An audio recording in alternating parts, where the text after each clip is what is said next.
Hello friends, welcome to my YouTube channel. So today in this video, I am going to show you how to limit the background applications on this device.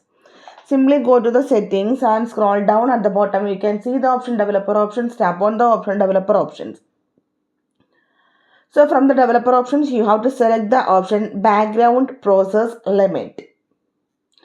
If you scroll down under app section, you can see the option background process limit. Tap on this one. Now you can see it is selected as a standard limiter. So to limit the background applications, you have to select at most 2 to 3 process. So you can select at most 2 process or at most 3 process.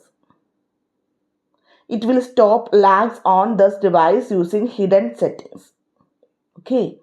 So simply in this way, we can limit background applications or reduce lag on this device. So hope you guys enjoy this video. Thank you for watching. Thank you. Bye-bye.